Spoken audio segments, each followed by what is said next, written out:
Attention, everybody. The views and opinions expressed on the show are not necessarily those of Acts Ministry, Acts Media Group, and or their affiliate and subordinate ministries and or nonprofits.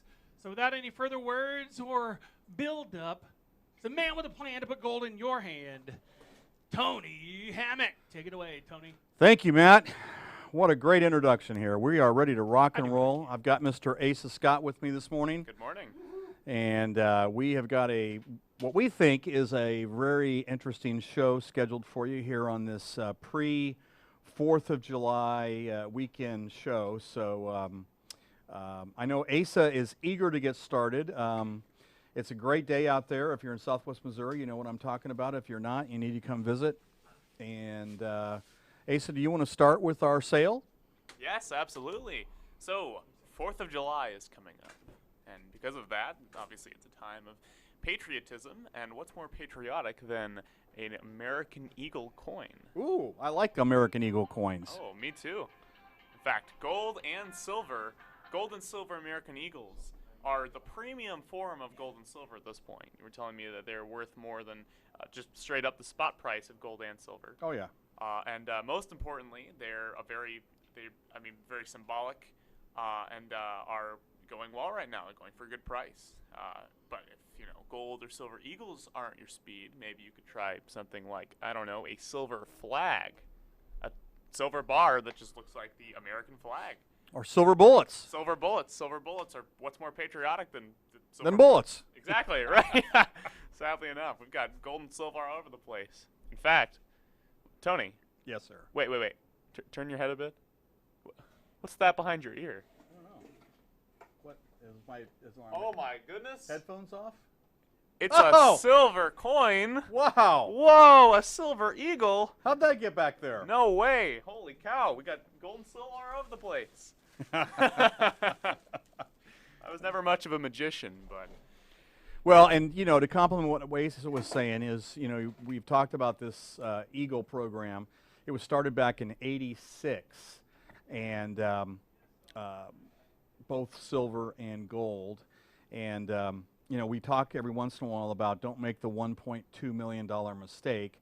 And so the way that works, if you're a first-time viewer, or as a reminder to those of you that have been with us for a while, if you had started back in 1986 just buying a silver eagle, not the gold eagles, just the silver eagles, and you bought one a month all the way through today, because today's obviously the 1st of July, you would have a little bit over 400 of those accumulated now, and the value would be over $1.2 million. And you would have probably, over that time frame, only put $45,000, $50,000 into them. I mean, a little bit each month, but over that time frame, which is, 30-some years, that all adds up. The most important thing is the value adds up. And at $1.2 million, that's not too bad a return, and it's kind of a nice little nest egg or a legacy to pass on to your loved ones.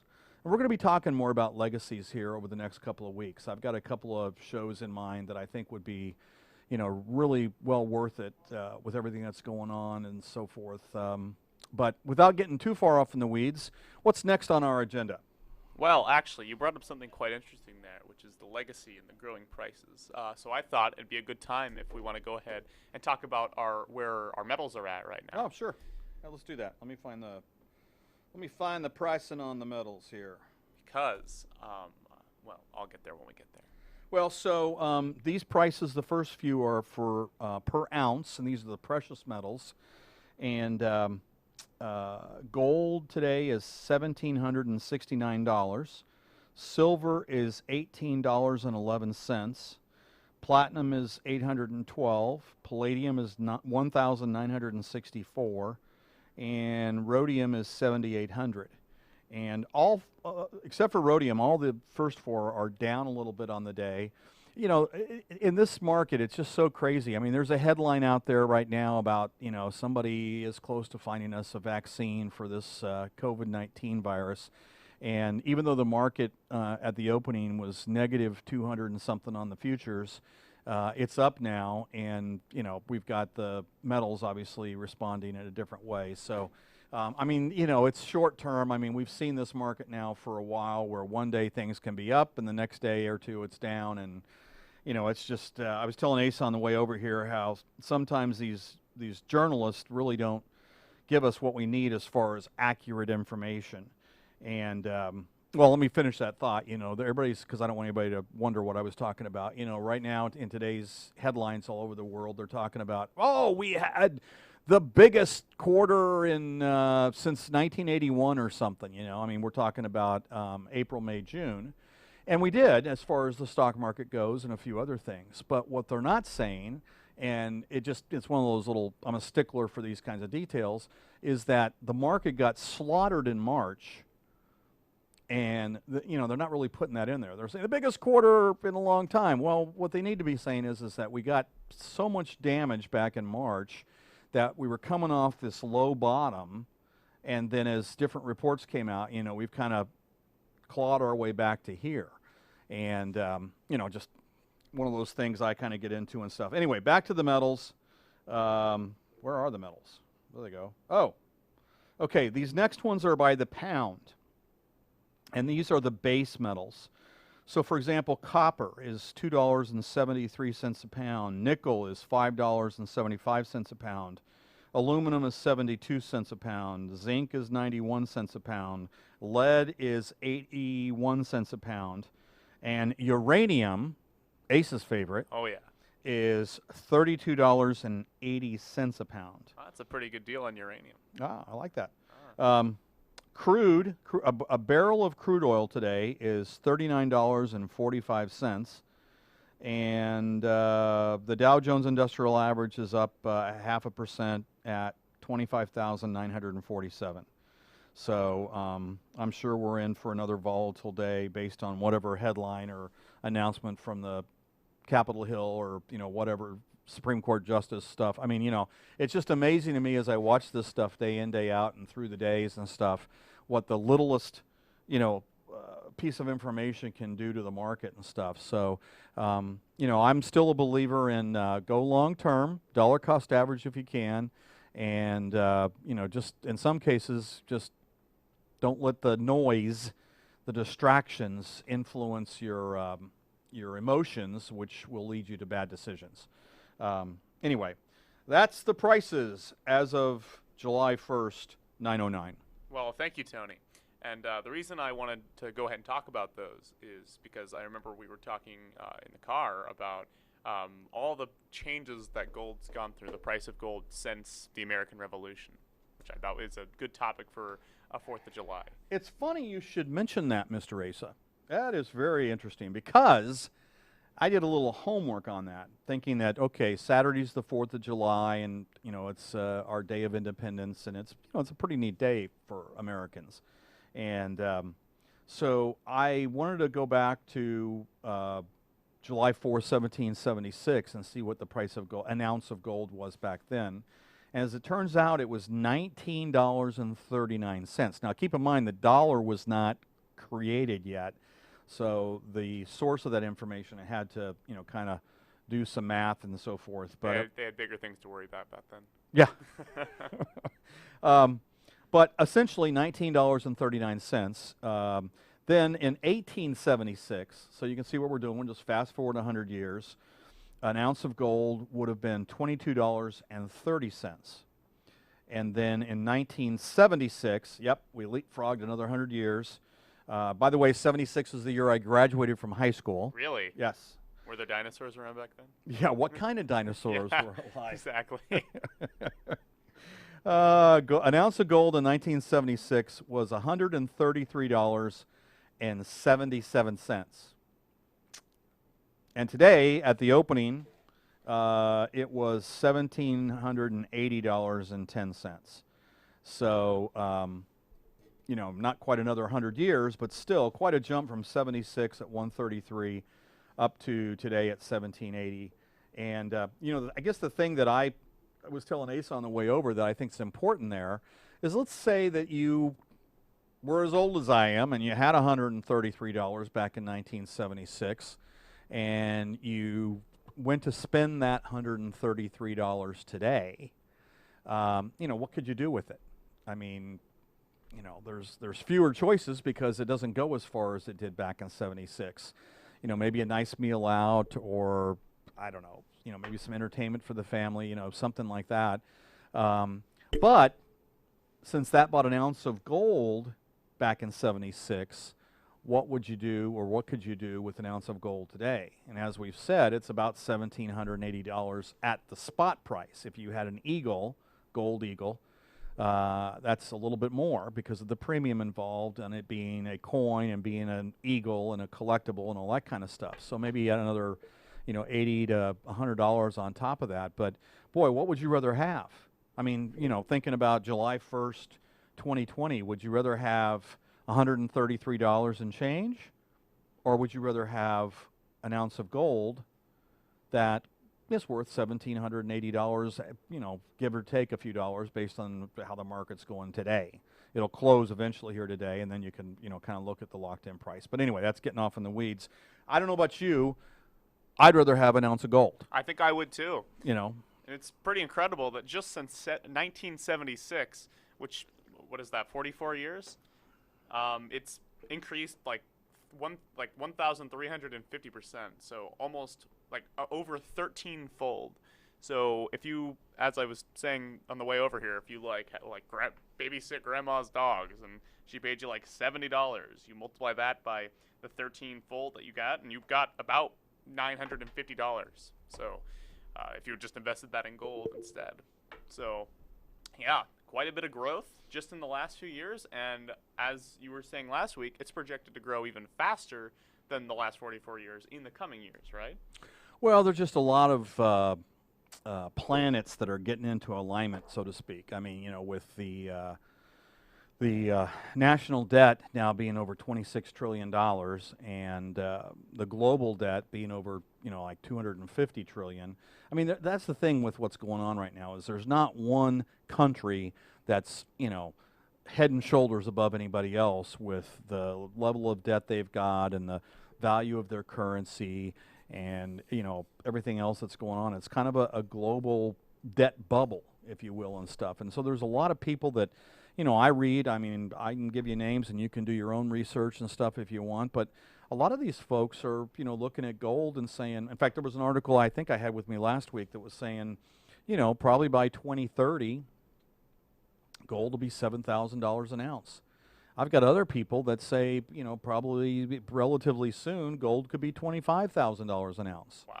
Now, do I put a lot of merit in those? You know, I usually, because I've been doing this a while, I kind of take a lot of this stuff, you know, tongue-in-cheek, so to speak, and then I look at the opposite end, you know, where there's a few people out there that think gold's going to go down to $400 an ounce, and kind of look at, okay, so what's the, you know, what's the average? What's the more neutral view on what's going on and stuff? And you know, either way, I think you look at it, gold's not going anywhere. It's been around for 5,000 years as a form of currency. It's the only true money that we've got. It's God's money. You know, we are on a ministry media broadcast here, and we probably should talk about that. You know, our speaker last week, Colleen Lee, was talking about some of the references in the Bible, and you know, how the Bible was, how many streams of income? 7 or 8. Streams of income was suggested because you never know what's, you know, going to happen with Mother Nature and the economy and your neighbor and, you know, on and on and on. There's just a lot of unknowns in our lives and stuff. And so if you had 7, maybe 8 sources of income, if 2 of them got wiped out because of a epidemic or something, you'd have the other, you know, 5 or 6 that, you know, you could generate income from and stuff. And we talked at length last week about that. But it is God's money, and so I feel pretty confident thinking that, you know, it probably makes a lot of sense. It behooves people to have some gold and silver in their portfolio. You know, if you've got a substantial portfolio, you probably want to have, you know, 10 to 15% that's in that kind of investment. And because right now our currency, the dollar, is, excuse me, just like all the other currencies in the world, which is called, I'm going to do air quotes here, fiat currency. And if you don't know what fiat currency is, That's not a car from Italy. Fiat is Latin for it's basically not backed by anything. And the gist of that is that it's worth whatever the government says it's worth. So if your government's, I guess, still in power and it says, you know, a dollar is a dollar, then for the moment you're okay. But, you know, if different factors come in and influence that, I mean, I just 2 days ago, oh my gosh, I put this on my Facebook page. If you ever want to go and see some of the articles I find or you know, commentary and stuff like that that I make, you can always go to, what's that symbol, the and symbol? Yeah, at?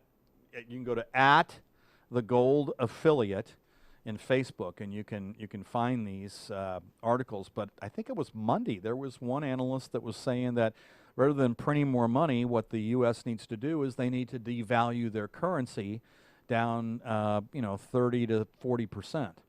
So I don't know what that would do to the price of gold, but my hunch is it's going to make gold and silver more valuable if all of a sudden the dollar's devalued by 40%. So anyway, enough rambling about all that kind of stuff. You want me to get into the course? Absolutely. But first, you touched on something quite interesting there about the dollar being quick to devalue. And I thought that would lead well into what we were talking about why it's important to invest now and why waiting is dangerous. So in the previous shows, we've been talking about how unpredictable the market's being. And now that it's July, those fears are even greater.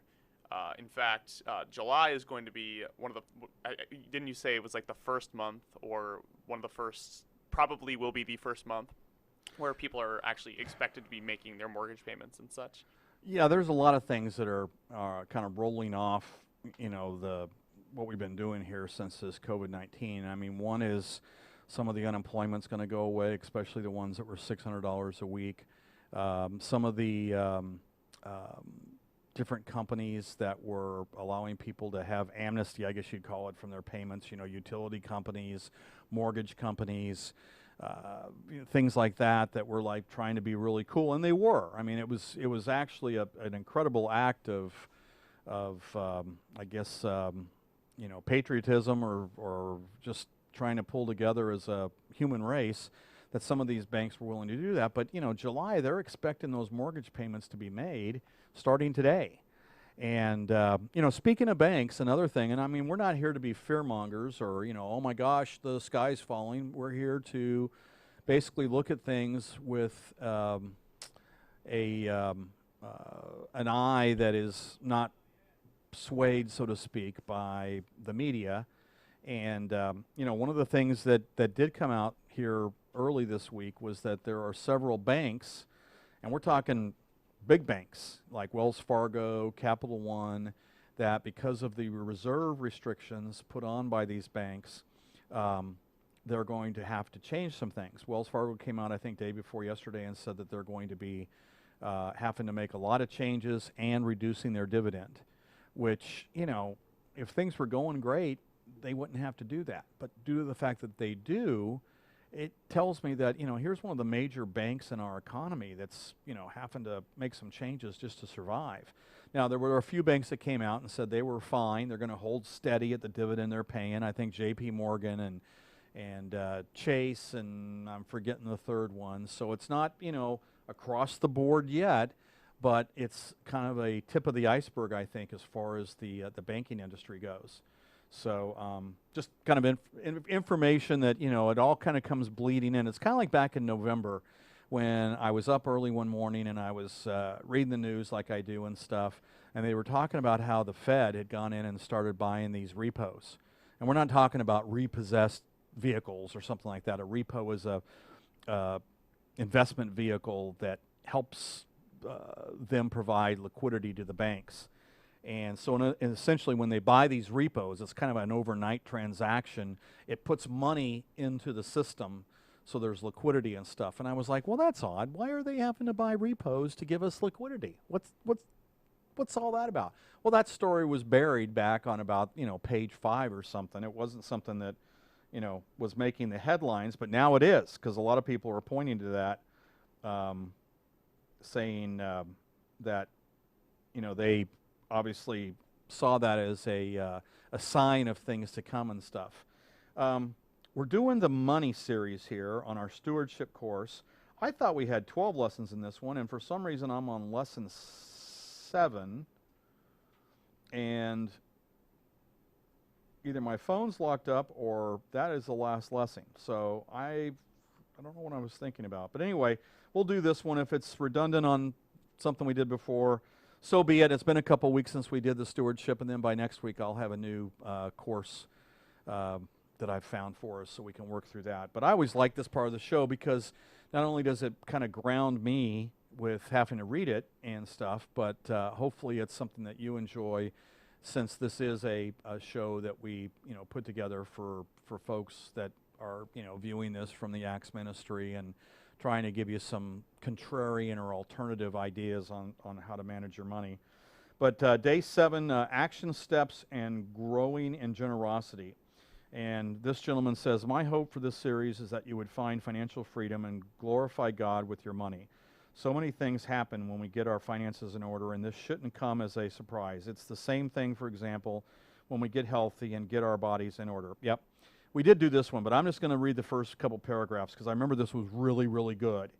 There are so many benefits to this that you can't even count them all up. It's not just about a weight number, but so much more happens to us physically, mentally, emotionally, and spiritually when we take care of ourselves.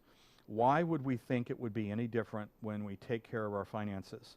By now, you might be asking yourself how to get started. You might also be a little bit overwhelmed and just need a few simple steps to get going. Well, here you go. As I talked about in the savings part of this series, I think the first few steps that many resources suggest are great initial steps. I am not a financial expert. That's the author talking there. But here are the steps I would tell you to get started. Step 1, save $1,000. Start an emergency fund. Just put $1,000 away for an emergency. Remember earlier, what's that one thing we have in that presentation about $400? That is 44% of Americans could not handle a sudden $400 expense without relying on credit or selling something or borrowing from a friend. So if you had $1,000 set aside, you wouldn't be in that statistic. Mm-hmm. So I just think that's kind of an interesting thing. But get your savings going and at least get $1,000 in there. That way you can cover most emergencies without adding to your debt. With so many side hustle options out there nowadays, there's no reason you can't focus and get this done. One side hustle would be you could help us with 7K. I mean, we're slammed with the activity and all the stuff we have to do and people that we're helping across the country. In fact, now across the globe, because 7K is now opened up in Australia, Canada, Great Britain, and they're opening up in Singapore. So, I mean, this is taking on global size and so forth. But that would be a nice side hustle for you if you're interested. More on that in a second. Yeah. Step 2, pay off all debt, excluding mortgage. Slay the debt monster and keep him down. Get everything paid off, and yes, that includes cars and student loans. Get rid of the debt. Remember that God is a sufficient provider, so we shouldn't be in debt to begin with. Stop listening to the culture trying to tickle your ears and lead you away from obedience. Step 3, save 3 to 6 months of expenses and savings. So you already got $1,000 there by now, and the debt is gone, so you've developed some strong disciplines up to this point. Pray about what this looks like for you and calculate how much you need for expenses per year. Then pick the number and get it done. Work towards investing 15% as a starting point for retirement. Get the free match from your employer if you have one. Increase the percentage that is going in. Turn the focus towards retirement in years of getting the wheel moving at 15%. But consider that a starting point, not an end goal. Step 5, other future goals. This may include paying off a house, saving for a down payment, saving for college, real estate, small business investments, and others. The door is wide open here on how you believe God is leading you, but don't forget the importance of completing the other steps on this list. Growing in generosity. Going back to the beginning of this series, remember that all we have is His. All we earn is for Him and His purposes. And He's going to want to know what we did with it when He returns. It means that getting our finances in order is one of the most important things we should do spiritually after choosing to follow Jesus and committing our lives to Him. We've got to keep this in mind throughout all of these steps of financial planning. As the years go by, it can be tempting to make financial planning more inward focused and about ourselves versus it being about God and His glory. Keep evaluating along the way to see if you're growing in generosity or not with your time, talents, and treasure. If you find that you're focusing more on yourself and your money and not God, stop right there and spend time with God. Keep reading the Bible and keep praying and making adjustments to your financial plan along the way to keep measures in there to check your generosity. Money is not bad. Money is not evil. The love of money is what will get you into trouble. Money can be a great and powerful thing if used wisely. Imagine what you can do for the Lord with a strong financial plan. Imagine the freedoms that you can have being financially independent. Imagine the various ways you can say yes to opportunities on the spot when God puts them right in front of you because you've been planning for it all along.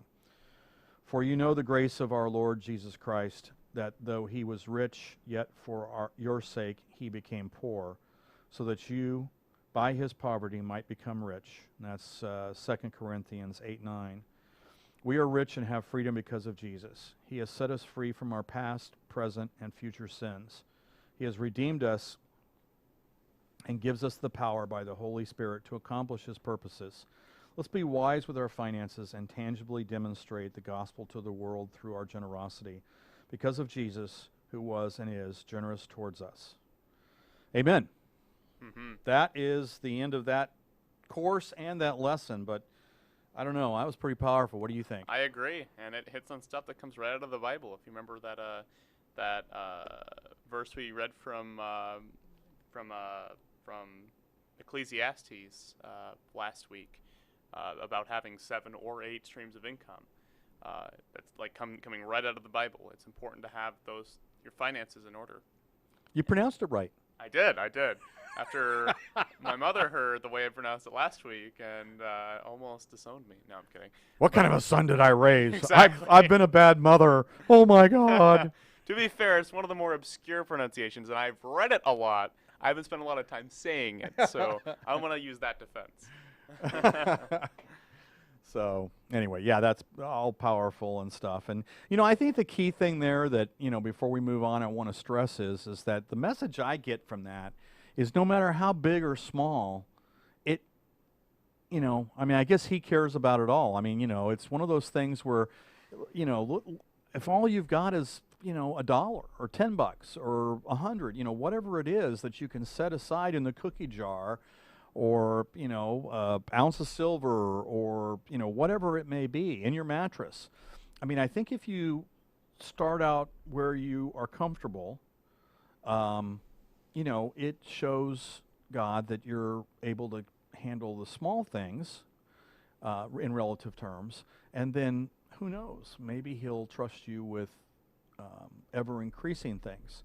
And I know in my life, that's kind of what's happened. Once I got through not doing the correct things with money and stuff, fancy cars and all kinds of stuff like that, it's been different. You kind of put the right things out there in the universe, and the universe will take and reward you with more responsibility. And I love some of the stuff in that course, because I just think that it's oh so true that if all of a sudden you're presented with an opportunity, not only to show God's omnipotence, but to help people or help a situation. Who was it the other day? I was trying to think. Oh gosh, I know Netflix did a big donation to Black Lives Matter. I think that was it. But there's been a lot of celebrities. There was somebody in particular that I was really impressed with, and I'm drawing a blank on who it was, but he and his wife had made a large donation to the COVID-19 effort. And it was like 7 figures, and of course, they can afford it. If I can remember who it is, Ace is quickly looking on his phone, but it was one of those folks, like a Michael Dell or somebody that had done that. And John Cena, yeah. Oh, really? Aquaman, Yeah, exactly. But anyway, with all joking aside, I think there's a lot of merit to having the ability to help out.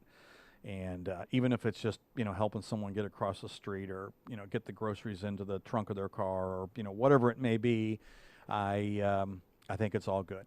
And I think if some of us would, start focusing on the good things and not so much on the bad things, we'd be better off. I mean, what's that, Pay It Forward? Maybe we need to watch that movie again, because that was a very powerful movie and stuff. And it just seems like so many people are not doing that. Anyway, I'll get off my pedestal. That's not for me. That's for folks in the ministry here that are much more talented and so forth. And, we appreciate everything that the Acts Ministry and the Acts Media Group's done for us. Gives us a neat chance to, present some alternatives to you folks, work together as a father and a son, which has been kind of fun the last 4 weeks and stuff.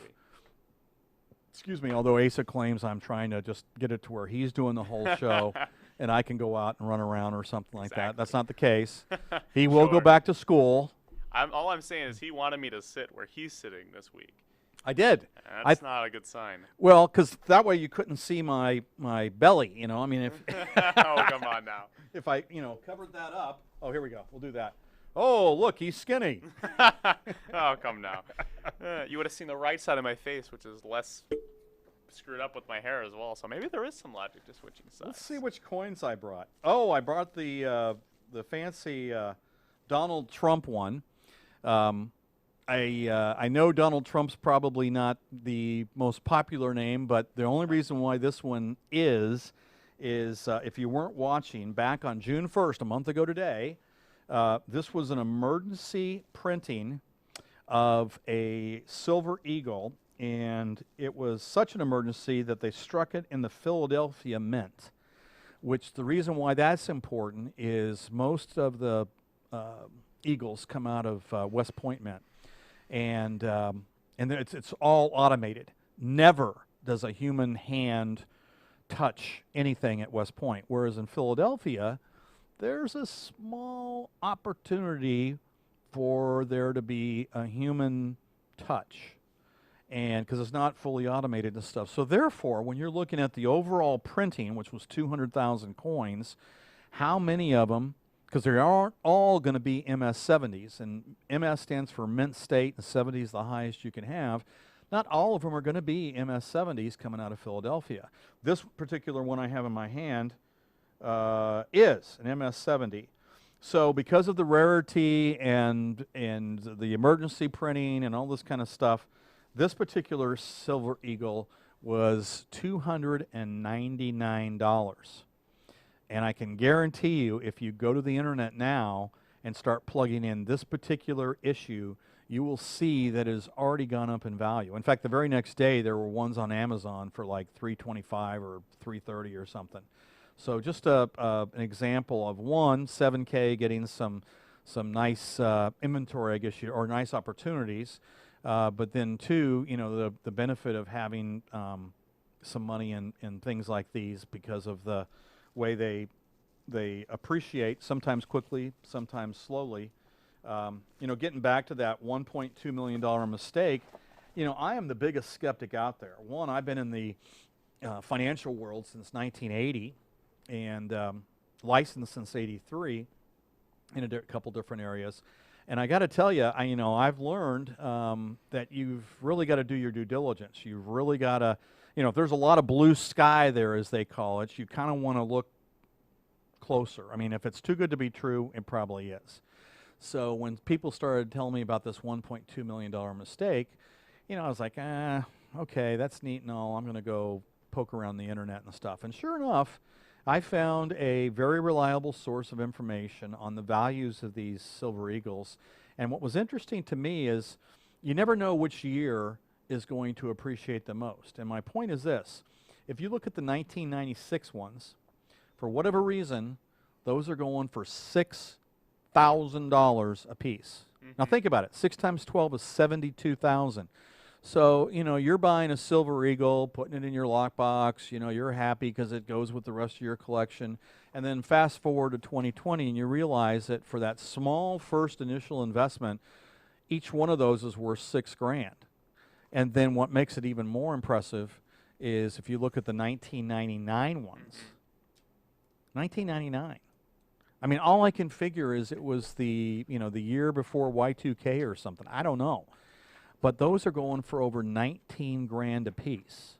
So you got 200 and let's call it $28,000 that are from 1 year. You know, you got 12 of them, and if they're each going for 19,000 in that $1.2 million total. So, you know, it's just one of those things where I think about that, and in my case, rather than try and outsmart it, you know, like, oh, I'll wait for the good one and then I'll buy it, you know, I'm just going to have a systematic approach.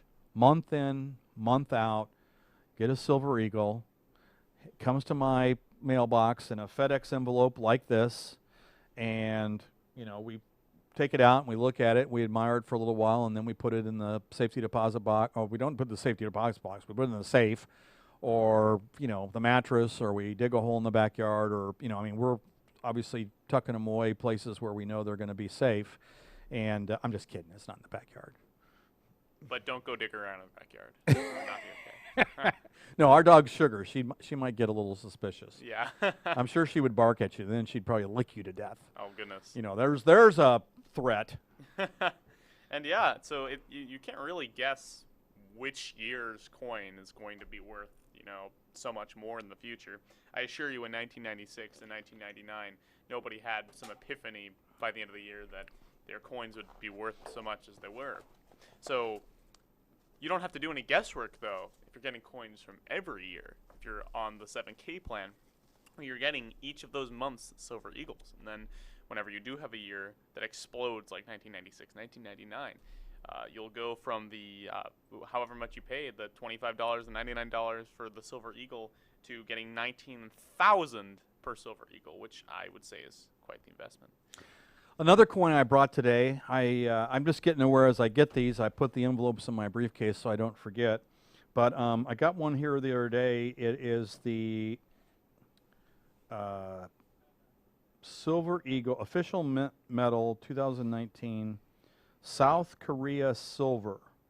And there's quite a little story here on the shield and the warrior that is pictured here. I know putting it up like this, you still probably can't, you know, see it as well as I'd like you to see it and so forth. But this is kind of neat. I mean, it comes with a little card that explains the history. And of course, like all things from 7K, I got a travel savings card for $125 with this one. So, you know, essentially once I cash in the travel savings card, which we're going to be doing very shortly, you know, it turns out to be free silver. But I just thought this one was kind of neat because it is, it's a little different, but I just get, I guess, really intrigued by all the different mints around the world, you know, like the one in Perth, Australia, or the one in Shanghai, China, or this one in South Korea, and of course the mints we have here and so forth and so on. The one in Canada that, you know, does the maple leaves and all that kind of stuff. It just intrigues me that all these different countries, you know, over the years have started their own mint and do these because it tells me that this is obviously a lot bigger than I thought. Absolutely. And tell me more about these travel savings cards, because you said with my $99 plan to get a Silver Eagle every month, it comes with a $125 travel savings card. And just how would that work? Well, 7K has this website called the 7K Getaway. So 7kgetaway.com. And when you get one of these travel savings cards, you can go to that website, you can start your account, you know, if it's a first-time visit, and then each card has a little registration number on the back. So you plug that registration number in, and then the points on that card transfer into your account. And they're not all 125. I mean, if you are on the next membership program, or auto ship program, I should say, those cards are like, I want to say $250. And then if you're on that one where a couple weeks I was getting the gold coin, those are, I want to say $500. So, I mean, you know, the travel cards come in different denominations is what I'm trying to say. And So if you're doing something more than just Silver Eagle, you'll probably get a larger travel card. And there again, you can put them right into your account at 7K Getaway. Once you put them in your account, those points are good for 18 months, and you can use them for getting away for any kind of, yeah. I mean, what else do you want to say? But no, but you can use them for hotel rooms. You can use them for entertainment. You can use them for travel on some things like ferries and such. Really, the only thing you cannot use them for, we say, is using them for airfare. And correction on what I said earlier. I said I would be getting $125. I think I will be getting a $75 savings card. And then the next one's $125, and then the top one's $250. Correct? No, I'm going to say, let me just look here real quick. Because I want to say with that card, you get, see? Oh, wow. Okay. No, yeah, never mind. It's 125. All right, that's exciting. I mean, I hate to correct you on the air, but. Yeah, well, no, because I just had our booklet open and see it says 75, 125. Oh, I wonder what those 250. are for. Yeah, I don't know. I've never gotten one that was 75. For some reason, all mine have been 125, and a couple have been the 250, and then I know I got one for like 500 for something I did. I think maybe when I first joined or something. But wow. they do add up. Now, the point I was getting ready to make is that if you don't, run to that website and enter your points, and you just have the card, keep it in a safe place, because those points are good forever until you enter them onto the website. So, you could have a card and keep it for, 5 years, and then you've got a chance to go someplace. You can go and put those points in the 7K Getaway website, and they're still good.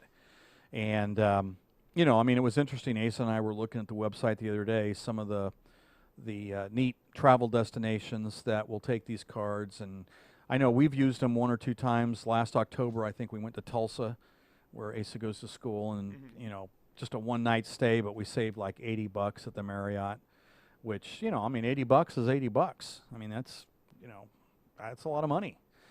But anyway, it's 9:44. Did we have something else we wanted to talk about? Well, yes, we did. Hang on, let me open my list to make sure we're talking about priority. First off, I wanted to talk about where I should put my Silver Eagles, because you said that I shouldn't put it in a safe deposit box, and I can't bury it in my backyard. So where the heck could I put it? Well, the reason why we don't recommend putting them in a safety deposit box at a bank is that if you read the fine print of the agreement you sign at the bank to have a safety deposit box, I believe these days it says that if they would ever close their doors, they have access or first right to anything that's in those boxes.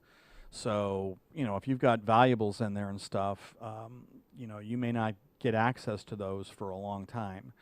And depending on what it is, I don't know, how much they would do with it and stuff like that. But, just basically, especially if you've got gold and silver stored away for a rainy day and then you can't get to it, it kind of defeats the purpose of having it in gold and silver. So, I've been talking to a lot of people about buying a safe for their home, a gun safe, just basically some place where they can tuck it away, they got access to it.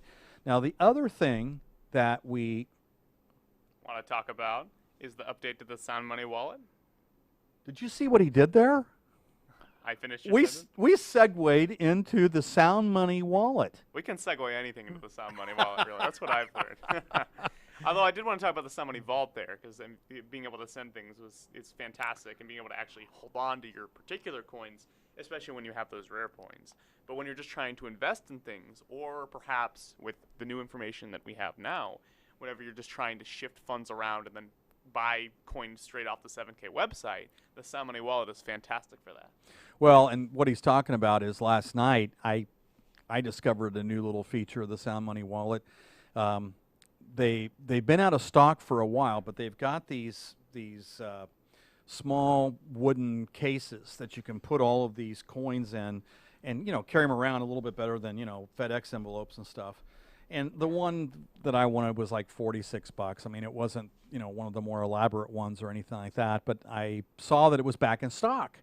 So I went in and I put it in the shopping cart, and when I went to pay for it, there was my credit card and my backup credit card that I could have put it on, and there was my wallet. So I was able to click that radio button and pay for that with the money that I had in my Sound Money wallet, which is kind of neat because, I mean, it's another thing that the wallet provides is that ability to pick up things inside the 7K world. If you were ever with, 7K and, like, let's say, for example, the other day I owed Asa some money. He had gotten us lunch, and he had gotten some mulch for the front yard and a couple little things, And I just, he's a college student, so I don't want him to, be out of pocket for us. So, I got ready to pay him back. Well, I could have transferred money from my Sound Money wallet to his Sound Money wallet, almost like a PayPal type of thing. I could have sent him money, and he could have received it, and then, it's like, oh, okay, I either want it, or I'm going to put it in gold, or I'm going to put it in silver, or, keep it in cash, or whatever. It's pretty neat. But the distinction we probably need to make is we keep talking about the 7K wallet. And the wallet is the new one. It came out probably about a month ago. And once you have your money ACH'd into the wallet, you can then buy gold, silver, or keep it in cash. And then you can move it around and all this kind of stuff. It's insured by Lloyd's of London.